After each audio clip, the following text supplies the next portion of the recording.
A recession by any other name is still a recession. And in the end, Joe Manchin was a partisan Democrat, just like I told you several times over. Yep, Joe Manchin, he claims to have reached a deal now with socialist leaders like Chuck Schumer. So that's where we are. But is supporting a $1 billion deal to raise taxes on companies and individuals, increase government subsidy programs, and expand the attack on American energy, is that a good idea? Of course not. This shows you that Joe Manchin has never been a man interested in West Virginia. It'll crush jobs in his state.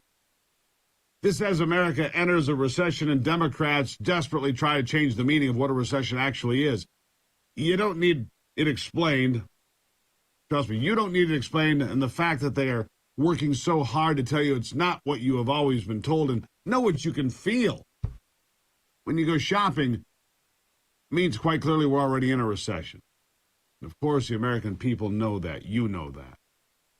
This will seal Joe Manchin's fate in West Virginia, so the left better enjoy what they have because they're not going to have it much longer. This will also seal the fate of who controls the Senate come January. Republicans will already control the House. That's a foregone conclusion. And it will be time to stop the crazy spending on reckless programs, and that could happen early in the next Congress. Because, remember, the Republicans will control the purse strings.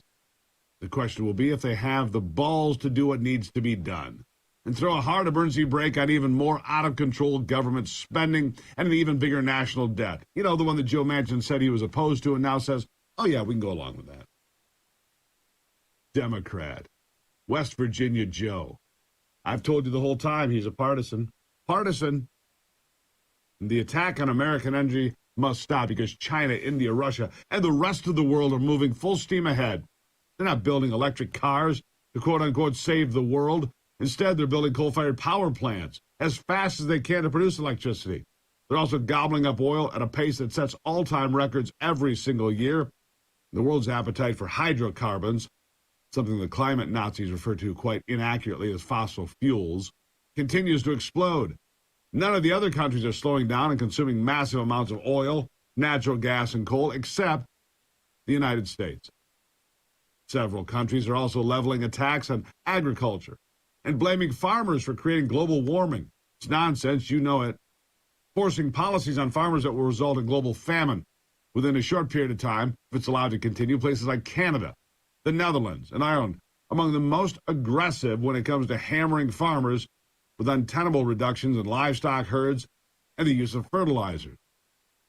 Joe Manchin's failure to look out for his own voters in the energy-producing state of West Virginia is something the voters there will never forgive, and something that will mean that this is his last term, but it's not up for 2 more years. He's not up for re-election until 2024. His 180-degree turnaround, however, could seal the fate of the midterm elections for several senators already in tight races. Places like Arizona, Nevada, Georgia, and New Hampshire could have been decided yesterday when Joe Manchin said, yeah, I'll give Chuck Schumer what he wants. Big tax increases, more attacks on American energy. You see, America is already angry with the failing socialist policies. You are, I am, lots of people are. And the rising cost of everything, while they see Joe Biden and Joe Manchin do absolutely nothing to secure the border, nothing to look out for America's best interest, nothing to look out for you. Today, there really are only 2 ways to go. Vote for Republicans and pray to God they have what it takes to be real conservatives, or give up and let the socialist Democrats destroy this great country of ours once and for all. I choose to fight.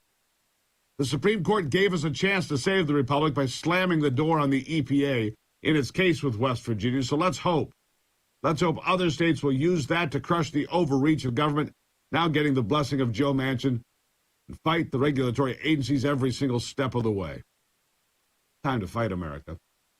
I held out a little bit of hope for Joe Manchin, proving to me that he is what we really already knew. He cannot be trusted to look out for this great nation, for you or for me, and we must do that ourselves. By the way, Manchin will be gone, like he said. He either doesn't run or loses in 24, but this will seal his fate. Sadly, however, might seal America's fate first. That's the problem. So here's where we start. Economic advisor Brian Deese. Because America's doing great compared to countries that are facing famine. Well, gee, that's quite a comparison, Brian. So we have that going for us. At least we don't have a famine here yet. Listen. Well, look, I think that our economy is more resilient to the types of challenges that we've faced. For example, with respect to food, we're a net exporter of agricultural commodities, and obviously the high prices are hitting Americans very hard, but they're in a way that is different from some places that are facing famine, for example. Yeah, a recession by any other name, it's still the same. No matter what the Democrats and the socialists try to tell you, it's here. It's already here. Listen to this. I think what matters is how people actually feel, not whether people are calling it a recession or not calling it a recession. The next inflation number should be one of the better ones we've had in a while. At least the monthly number for July should be quite low, given what we know happened with gasoline prices falling. So I think there's going to be some relief from the headline inflation. Some relief from the headline inflation. What a bunch of clowns. What a bunch of clowns. You see, I told you the whole time they're trying to normalize the high price of gasoline. Right? Trying to normalize the high price of gasoline. If it got to $5, then by the time it got back to $4, man, it would look great.